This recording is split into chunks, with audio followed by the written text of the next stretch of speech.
¿Qué hubo? ¿Qué más? Bienvenidos a este quinto episodio de Literatus. ¿Quién lo diría, no? Ya el quinto episodio, podcast en el que hemos hablado de autores como Horacio Quiroga, Virginia Woolf, Raymond Carver y Lucía Berlín. Y pues los que lo han oído, los que llegan hasta ahora, pues este podcast está dedicado al cuento, a ese género que a mí en lo personal me encanta y que es tan difícil y que a veces, por lo menos en estas latitudes, se lee menos que, por ejemplo, la novela. Y también en este podcast hablo de autores, sus vidas fantásticas que están tan llenas de miseria, alcohol, drogas, triunfos, derrotas, pero también de amor y de desamor. Y claro, mucha escritura.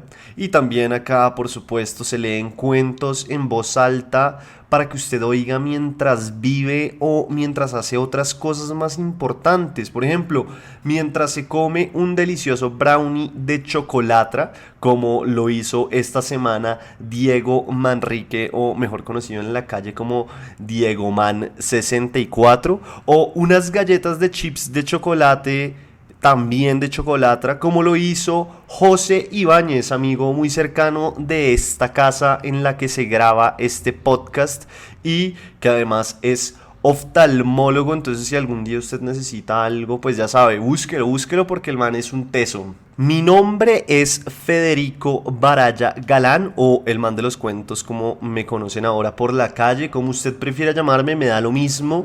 Y el autor de hoy es tal vez el escritor que más se acerca a lo que produce Lionel Messi. Claro, en la literatura no seremos tantos como los que siguen el fútbol, pero ahí estamos, en silencio, leyendo libros. Nos pueden encontrar en cervecerías, cafés y lugares de ese estilo.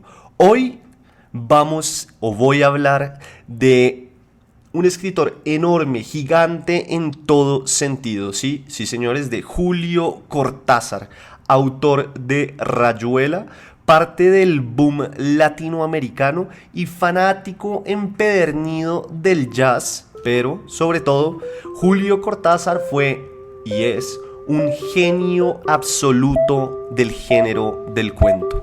Bienvenidos.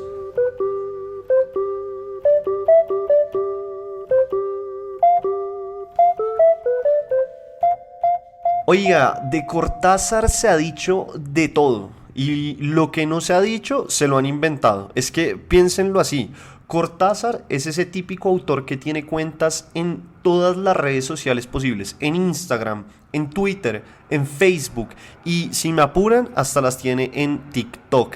Y en esas redes sociales o en esas cuentas se la pasan poniendo frases de él, muchas veces fuera de contexto. Y la gente las lee, les da like, las comenta y luego va por ahí, por la calle recitándolas. En muchos casos me parece a mí que ni siquiera saben si son reales o no, porque hay frases en esas redes sociales que a veces se adjudican a Julio Cortázar que muy bien él podría no haber dicho. También Cortázar es muy conocido por, ustedes deben, o yo creo que deben conocer esto, y si no, léanlo porque es muy corto, las instrucciones para, que tiene instrucciones para llorar, instrucciones para dar cuerda al reloj, instrucciones para subir una escalera y demás. Esos textos son muy corticos, son mínimos y pues nada, si no los ha leído se los recomiendo, los puede leer en 2 segundos, están en internet y seguro se va a divertir y va a conocer un poco como la lógica detrás de Cortázar a la hora de escribir y cómo él pensaba que la escritura es una forma de diversión. Pero bueno, fuera de ese primer comentario de viejo cascarrabias en contra de las frases de Cortázar en las redes sociales, hay que decir que este escritor argentino nació en Ixelles, es decir, en Bruselas, el 26 de agosto de 1914. Su padre fue embajador de Argentina en Bélgica y en 1918, por la Primera Guerra Mundial, él y su familia se tuvieron que refugiar en Suiza. Vea qué curioso, al igual que Horacio Quiroga, el padre de Julio Cortázar pues también era diplomático. En el caso de Horacio Quiroga, el padre era diplomático y por eso es que Quiroga nace en Uruguay. El caso es que después de refugiarse en Suiza, la familia Cortázar vuelve a Buenos Aires y es allí donde Julio Cortázar obtiene el título de maestro. sí, como de profesor. 3 años después, mientras hace las veces de profesor, empieza la carrera de filosofía y letras. Y ahí es que empieza a publicar crítica literaria. En los 40, el man, por temas políticos, abandona Buenos Aires y empieza su vida por el mundo. Y si han oído cosas de Cortázar, sabrán que sí, él era un ciudadano del mundo, pero su hogar siempre estuvo en París. Decía Cortázar sobre el amor, para traer una de esas frases que salen en redes sociales y para que vean que igual las apoyo. Bueno, Cortázar decía sobre el amor que lo que mucha gente llama amar consiste en elegir a una mujer y casarse con ella. La eligen, te lo juro, los he visto.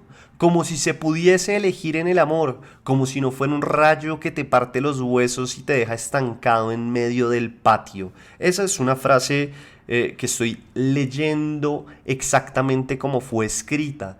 Y la traigo a colación porque tal vez eso fue lo que le sucedió a él con Aurora Bernardes, que fue la primera mujer de este escritor argentino, que es un amor icónico porque al parecer estos dos hacían una pareja de poder, o como dicen en inglés, la power couple. Bernardes era traductora, es decir, ella no era cualquier persona, era una mujer intelectual de la época que era traductora y fue famosa por traducir a nada más ni nada menos que a Camus, a Calvino, a Sartre y a Nabokov, que así por encima estamos hablando de dos noveles de literatura como son Camus y Sartre, y que además pues son los máximos exponentes del existencialismo en la literatura. Y estamos hablando también de el autor de Lolita, que es Nabokov, que pues ese libro genera muchos sentimientos encontrados en la gente, pues de ahí nace también la frase de las lolitas, ¿no? Que son estas niñas que los pedófilos suelen ver con ojos de antojo. Y también estamos hablando de Calvino, que tiene una de las novelas que a mí más me gusta, Italo Calvino, que se llama Si una noche de invierno un viajero, que es una verdadera delicia porque la novela está escrita, y no es joda, en segunda persona, que es muy difícil de hacer, y esa novela está escrita así. Entonces, si quiere leer algo raro o que le llame la atención, esa es una novela que le recomiendo. Entonces, imagínese esa relación, para volver un poco a la relación de Cortázar con Bernardes, esa relación que tenían estos dos locos que tenían más libros encima que noches dormidas en su vida. Vargas Llosa decía que era difícil saber quién había leído más y mejor entre ellos, y decía sobre esta pareja de poder Vargas Llosa lo siguiente en el prólogo del primer tomo de los cuentos completos de Cortázar. Decía: nunca dejó de maravillarme el espectáculo que significaba ver y oír conversar a Aurora y a Julio. Pensaba, no pueden ser así siempre. Esas conversaciones las ensayan en casa para deslumbrar luego a los interlocutores con las anécdotas insuscitadas, las citas brillantísimas y esas bromas que, en el momento oportuno, descargan el clima intelectual. A mí, la verdad es que el tema del amor me gusta un montón, y por eso siempre que puedo lo traigo aquí a los episodios de Literatus. Pero retomemos, no quiero perder tampoco el hilo frente a quien fue Julio Cortázar. Pero antes de cerrar este momento del amor, hay que decir que esta relación fue muy importante en la vida de Julio Cortázar, pero no fue la única relación que él tuvo. Es decir, él se muere y cuando se muere no está con Aurora Bernardes, sino que ya ha estado con otras personas. Y eso es curioso también decirlo porque Vargas Llosa pensaba que ellos, cuando los conocí, cuando estuvo con ellos, eran la pareja que desafiaba eso de que el amor perfecto no existe. Y a los días de pensar eso, le llega una carta de Cortázar diciéndole que la relación se había acabado, y pues ya se imaginarán cómo quedó Vargas Llosa, quedó más perdido que hijo de Limber. Cortázar, para retomar el balón y que no se me pierda por ahí o se me vaya debajo de la suela, es reconocido normalmente por las personas por un libro en específico que fue Rayuela. ¿Y qué es Rayuela todavía? Porque es un libro que sigue siendo muy importante en la literatura.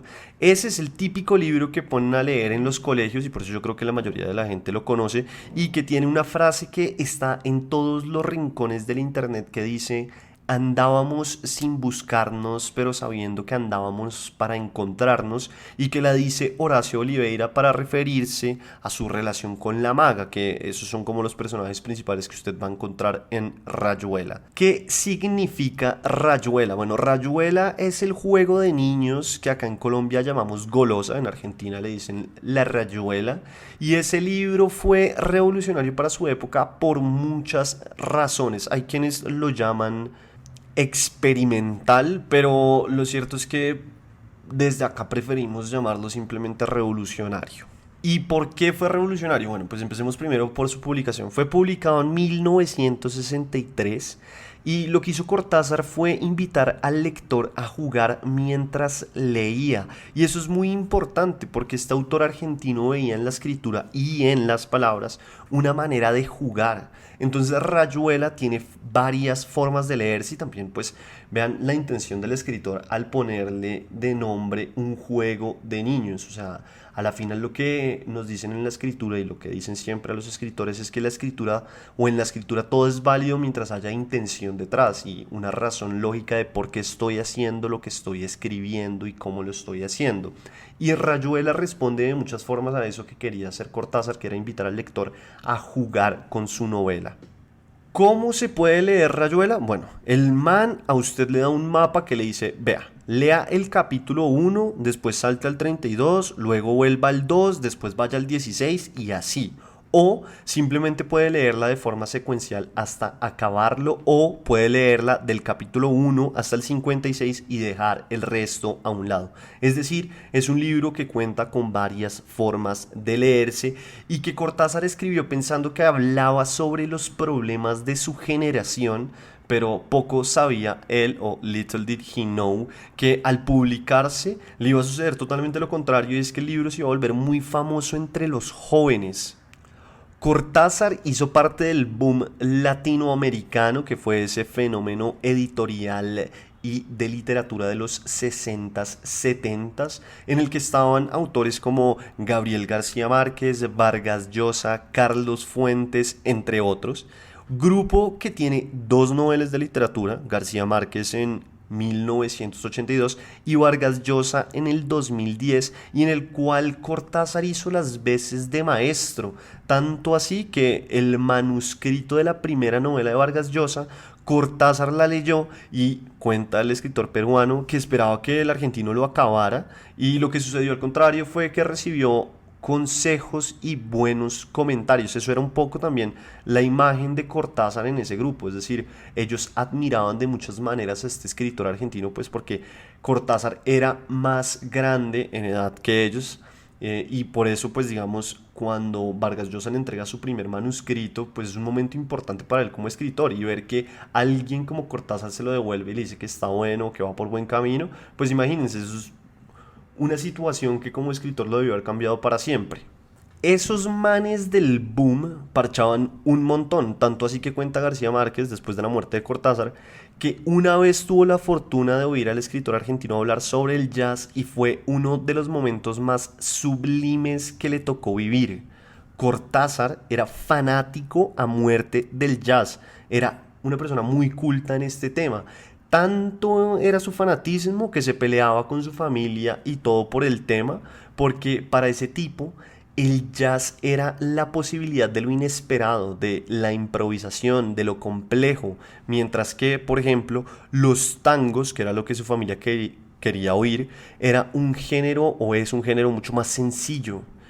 Y bueno, usted dirá, este man, ¿por qué está hablando de jazz? Y es sencillo, simplemente porque este género inspiró a Cortázar en su escritura. Uno de los cuentos que más comentan en talleres de escritura y en charlas es El Perseguidor, que es la historia de Johnny Carter. Pero más allá de ese chisme, eso que Cortázar veía en el jazz se ve también en sus cuentos.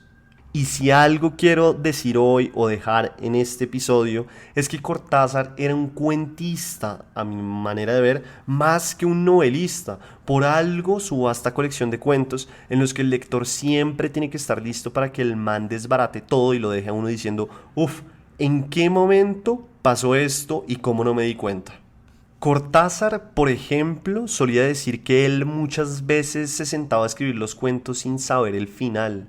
Y eso es una verdadera locura, porque el mecanismo y la teoría detrás del cuento le demuestra a uno que muchas veces tener esas dudas de hacia dónde va lo que uno está narrando puede ser muy perjudicial, porque termina uno yéndose por las ramas, y el género del cuento, por el tema de la tensión, por el tema de que no puede ser tan largo, no permite que usted como autor empiece a irse por las ramas. Usted necesita encapsular toda la historia y dejarla lo más tensada posible para que el lector no pierda nunca el hilo de la lectura.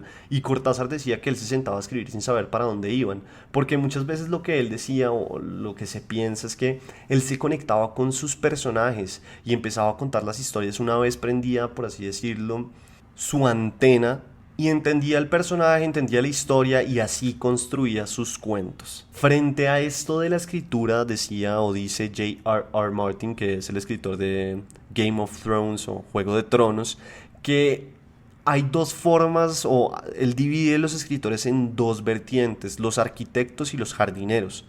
Los arquitectos para este man son los típicos que antes de sentarse a escribir ya tienen todo planeado. Un ejemplo de eso es Vargas Llosa, que arma las novelas de principio a fin en una cartulina y sabe en qué momento se cruzan los personajes, cuándo mueren, cuándo tiene que hablar tal, cuándo aparece por primera vez tal. Todo eso él lo tiene totalmente planeado antes de sentarse a escribir.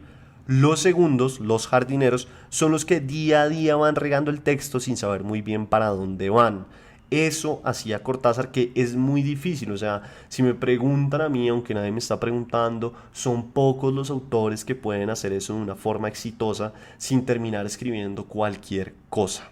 Además, hay que decir que Cortázar fue un teórico del cuento. Él tiene, y lo pueden buscar en Google, una charla que dictó en la que habla sobre el género del cuento y en la que da a entender también, eso es muy bueno para escritores que quieren entender cómo se escriben los cuentos, pues él ahí da unos consejos importantes de cómo debería ser el cuento, y él habla del concepto de la esfericidad, y es un poco como que los cuentos nunca deben alejarse demasiado de su centro, que es la idea principal. Una vez se aleja demasiado, esa esfericidad se pierde y el cuento va a perder su efecto sobre el lector, y ya no será el mecanismo perfecto que se tiene que construir a la hora de hablar de un cuento. En la teoría, Cortázar también es famoso por dos frases específicas. Una fue cuando comparó el cuento y la novela, y lo que hizo fue utilizar una comparación con el boxeo, en la que decía que cuando uno está escribiendo un cuento espera ganar por nocaut frente al lector, y cuando uno está escribiendo una novela espera ganar por puntos, es decir, la novela da la oportunidad de que sea mucho más trabajado y largo, mientras que el cuento tiene que ser un efecto inmediato que deje knockout al lector. Y la otra muy famosa es que Cortázar comparaba los cuentos con fotografías. Él decía que el cuento es una fotografía, por eso es que muchas veces los cuentos, usted se da cuenta si los lee, terminan como cerrando una historia pero dejando muchas cosas abiertas, y hay muchos lectores que dicen, pero ¿cómo así? ¿Por qué no cerró eso? ¿Qué pasó con tal personaje? ¿Qué pasó con tal cosa? Y eso no es solo Cortázar, sino que es el género del cuento, porque el género del cuento es eso, es una fotografía, es un momento específico al que uno quiere hacer zoom o focalizar. De resto, pues si uno quiere hacer una historia mucho más larga, pues para eso está la novela u otros géneros. Pero el cuento, decía Cortázar, es como una fotografía en la que se encierra lo que uno ve nada más en ese momento. Todo esto me trae a un último chisme sobre los cuentos que quiero contar de Cortázar, que esta historia la cuentan tanto Cortázar como Borges, porque son los dos personajes principales de esta historia.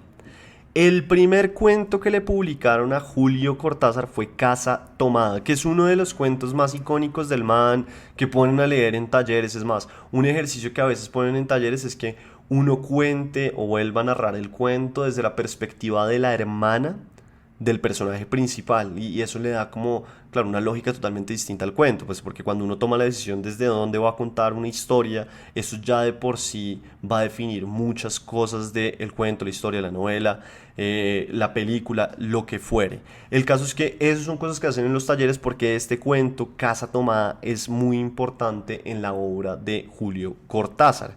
Y ese cuento, adivinen quién fue el que se lo publicó. Pues sí, si se imaginaron en Borges, pues están en lo correcto. Es decir, Borges fue la primera persona en el mundo que le publicó algo a Julio Cortázar. Imagínense esa vaina tan loca. Es como si Maradona hubiera descubierto a Messi. Pero lo importante acá es entender que Borges, si ustedes no conocen a Borges, nada más búsquenlo en YouTube, por ejemplo, para unos videos. Borges no era humano. Desde mi punto de vista no era humano, era un dios que vino acá a hablar de literatura y a escribir. Y es impresionante verlo hablar, pues ya ciego, porque él al final era ciego, sobre literatura y citar y decir pasajes enteros en voz alta de libros. Es impresionante. Y este tipo, que fue tan importante para la literatura de Latinoamérica, fue el primero en publicar un cuento de Cortázar y lo más chévere es que Borges se sentía muy orgulloso de ser el primero en haber publicado a Julio Cortázar. Cortázar murió el 12 de febrero de 1984, 2 años antes de que el equipo del Narigón Bilardo saliera campeón en México 86 de la mano de Maradona. La muerte de este autor es un misterio todavía porque se dijo inicialmente o en el informe legal que fue a causa de una leucemia. Sin embargo, en el 2014, oigan esto que a mí me pareció bien curioso, bien raro y perfecto para ir a contar el lunes en la oficina o con los amigos. En el 2014, el diario Clarín de Argentina publicó una nota en la que dice que el escritor argentino pudo haber muerto de SIDA en vez de leucemia. Y afirman todo esto basándose en las palabras de la periodista Cristina Peri Rossi, que fue amiga íntima de Cortázar. Dice ella que la muerte de su amigo está relacionada con un escándalo de ligas mayores verdaderas, pues según la periodista a Cortázar le hicieron una transfusión de sangre que supuestamente estaba contaminada. Julio Cortázar le escribió en una carta contándole que cada día se convertía un poco más en un vampiro. Y, continuando con lo que dice la periodista, años después se dio a conocer que esa sangre que venía de la Cruz Roja efectivamente estaba contaminada porque se compraba a migrantes pobres y no se le hacía el análisis ni las pruebas del caso.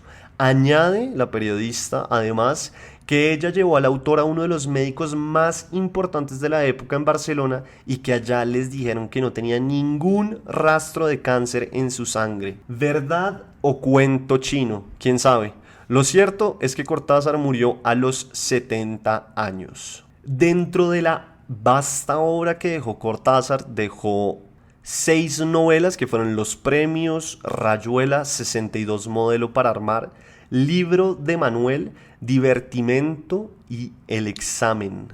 Pero como les dije, lo que más dejó Cortázar fueron cuentos. Dejó 9 libros de cuentos que fueron Bestiario, Final del Juego, Las Armas Secretas, Todos los Fuegos, El Fuego, Octaedro, Alguien que anda por ahí, Queremos tanto a Glenda, Deshoras, La otra orilla. Y antes de leer el cuento de hoy que se llama La continuidad de los parques, igual me gustaría recomendar al que oye este podcast algunos cuentos que a mí me rompen la cabeza siempre que los leo, ya sea porque el tipo utiliza siempre la sorpresa o por la forma en que está escrita o por el tema principal que toma y cómo lo desarrolla. Entre ellos está, claro, Casa Tomada, también La noche boca arriba, que es un verdadero alarde de talento, Torito, que cuenta la historia de un boxeador, y por supuesto El perseguidor, y uno que mucha gente conoce que es Autopista al Sur, que si por ejemplo a usted le gusta Morat, en la canción ¿Cómo te atreves?, los manes en el video referencian este cuento, porque creo que el guitarrista o el bajista, alguno de la banda es muy fanático de Cortázar y de la literatura. Pero ya dándole cierre a ese pedazo, entremos al cuento que he traído hoy, que se llama La continuidad de los parques y que me gustaría que le pusiera atención a cómo Cortázar, sin que uno se dé cuenta, lo está engañando todo el tiempo para al final meternos un puño en la cara y que no nos demos cuenta en qué momento sucedió. Pongan la atención sobre todo a esa transición que el tipo hace para al final cerrar el cuento y que uno diga, acabo de leer lo que acabo de leer o me lo estoy imaginando y entendí mal.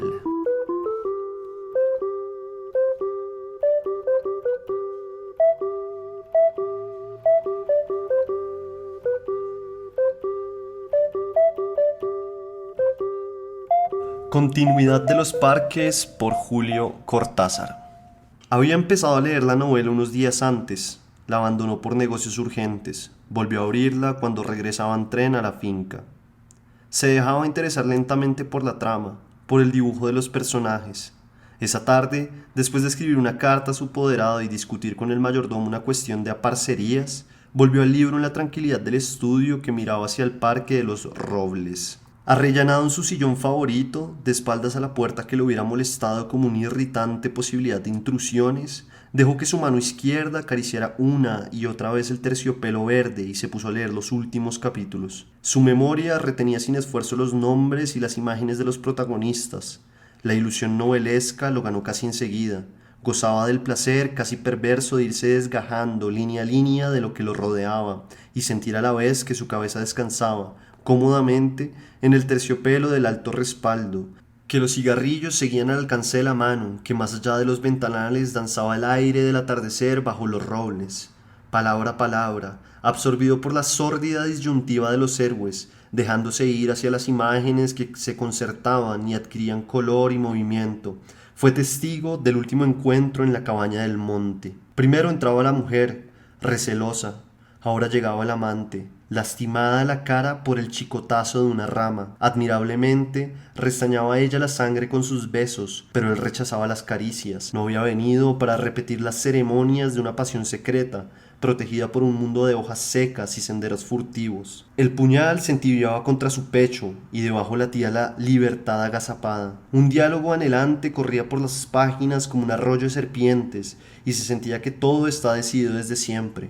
Hasta esas caricias que enredaban el cuerpo del amante como queriendo retenerlo y disuadirlo, dibujaban abominablemente la figura de otro cuerpo que era necesario destruir. Nada había sido olvidado, coartadas, azares, posibles errores. A partir de esa hora, cada instante tenía su empleo minuciosamente atribuido. El doble repaso despiadado se interrumpía apenas para que una mano acariciara una mejilla. Empezaba a anochecer. Sin mirarse ya, atados rígidamente a la tarea que los esperaba, se separaron en la puerta de la cabaña. Ella debía seguir por la senda que iba al norte. Desde la senda opuesta a él se volvió un instante para verla correr con el pelo suelto. Corrió a su vez, parapetándose en los árboles y los setos, hasta distinguir en la bruma malva del crepúsculo la alameda que llevaba a la casa. Los perros no debían ladrar y no ladraron. El mayordomo no estaría a esa hora y no estaba. Subió los 3 peldaños del porche y entró. Desde la sangre galopando en sus oídos le llegaban las palabras de la mujer. Primero una sala azul, después una galería, una escalera alfombrada. En lo alto, 2 puertas. Nadie en la primera habitación, nadie en la segunda. La puerta del salón y entonces el puñal en la mano, la luz de los ventanales, el alto respaldo de un sillón de terciopelo verde, la cabeza del hombre en el sillón leyendo una novela.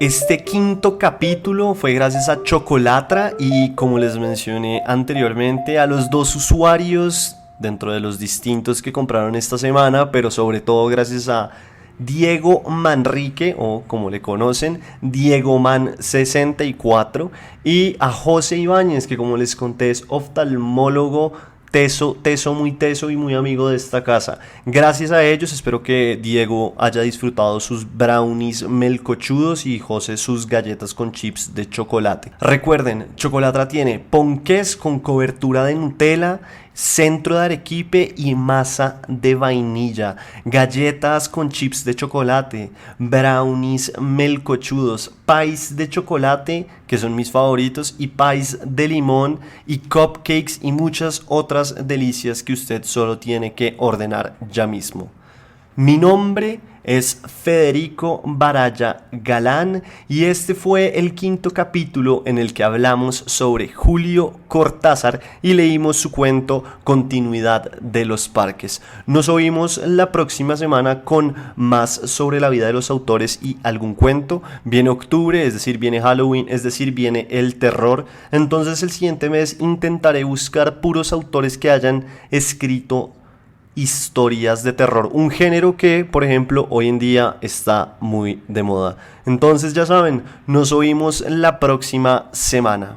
Si le gustó este episodio y le ha gustado los anteriores y todavía no sigue el podcast de Literatus en Spotify, les recomiendo que lo haga y les recuerdo a todas y todos que me pueden encontrar en Twitter como @Federico Baraya y me pueden escribir sobre lo que quieran, de pronto autores que quisieran conocer, cuentos o recomendaciones de cuentos que quisieran tener o cualquier tema. Yo por Twitter les respondo a toda velocidad, como pasó esta semana con una persona que me escribió cuyo nombre es Gloria, y entonces Gloria me escribió que le gusta mucho Lucía Berlín y ahí hablamos un rato sobre Lucía Berlín. Le conté que cuando grande yo quisiera escribir como ella. El caso es que siempre estoy abierto a cualquier tema por Twitter, ya sea críticas, comentarios positivos o lo que fuere sobre este podcast. Entonces ya saben, los espero por allá y sigan a Literatus en Spotify. Muchas gracias.